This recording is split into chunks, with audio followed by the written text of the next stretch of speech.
कोलकाता के RG Kar medical college और अस्पताल में ट्रेनी डॉक्टर के साथ हुई रेप और मर्डर की वारदात को लेकर आम लोगों में उबाल है।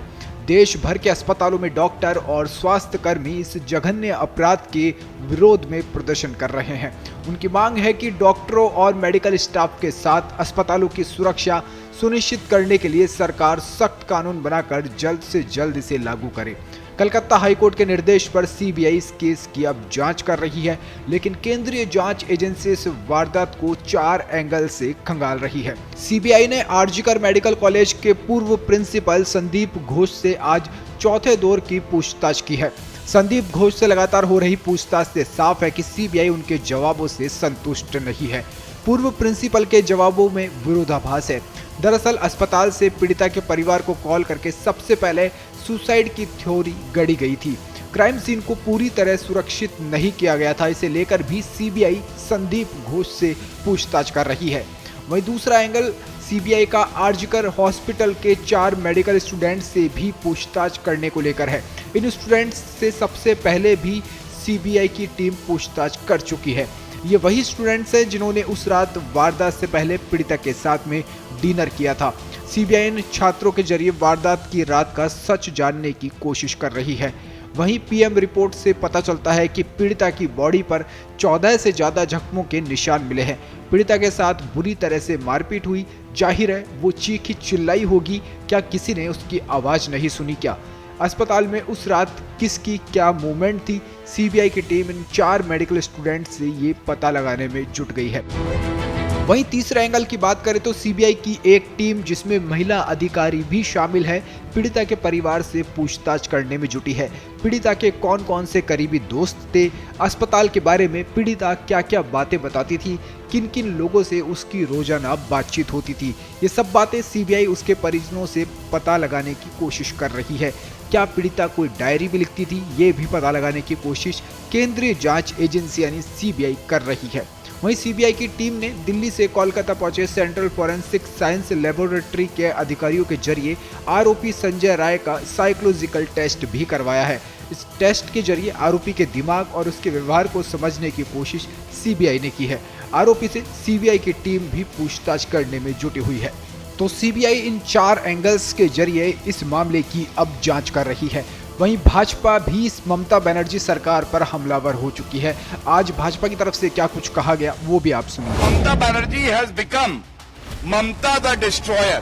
Bye her misdeeds she has destroyed the dignity of a woman, a doctor who was serving the society, destroyer of the rule of law, the anarchist Mamta Banerjee, destroyer of evidence in this heinous crime. Last and most importantly, the destroyer of the constitution of our country. ये press वार्ता जो कलकत्ता में हमारी बहन के साथ जघन्य अपराध किया गया है और उसके बाद जिस तरह से एक तरफ तो सीबीआई इस मामले में पूछताछ करती है जो पूर्व प्रिंसिपल रहे हैं मेडिकल कॉलेज के उनकी, और दूसरी तरफ निर्ममता बनर्जी और उनका जो आचरण है,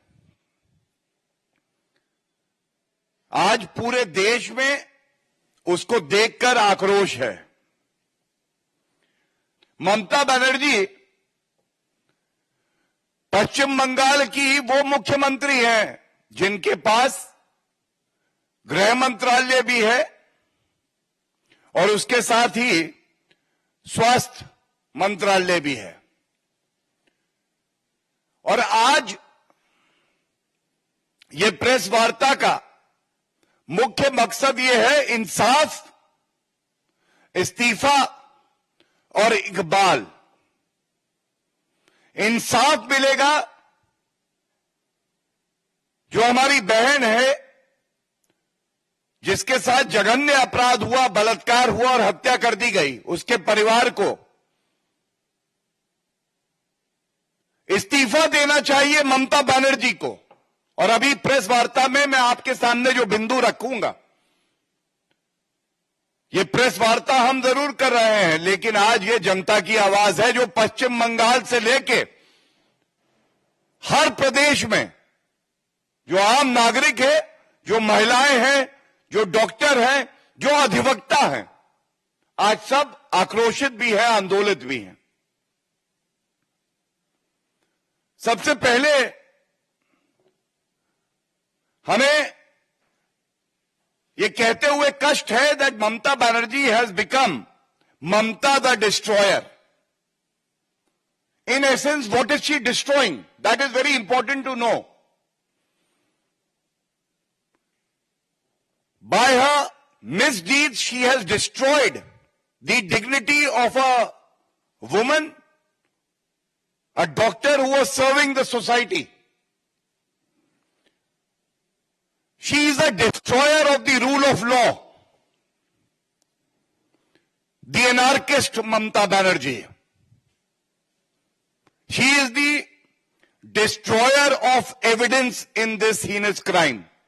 And I repeat, destroyer of evidence. And I will state my reasons. A chief minister, through her deeds or inactions, acts of commission or omission, destroying the evidence which is vital to ensure that the accused get the punishment they deserve. And as per the new criminal law, Bharatiya Nyaya Sanhita, death sentence, death penalty is the punishment prescribed. But why is it that Mamta the destroyer is hell-bent on destroying the evidence which is crucial for the case? And last and most importantly, the destroyer of the constitution of our country. मैं अगर हिंदी में कहूं तो एक तरफ ममता बनर्जी हैं जिनका नाम अब निर्ममता बनर्जी रखा हुआ है सबने। ये अपराधियों के साथ खड़ी हो सकती हैं जो पूर्व में प्रिंसिपल था, जिसकी जिम्मेदारी बनती थी कि सभी बच्चों को जो डॉक्टर हैं उनकी रक्षा करे, उसके खिलाफ कार्रवाई तो दूर की बात है, उसको रिवॉर्ड करती हैं, ये उसके साथ खड़ी होती हैं। और ये नष्ट क्या करती हैं? ये नष्ट करती हैं एक महिला की अस्मिता को,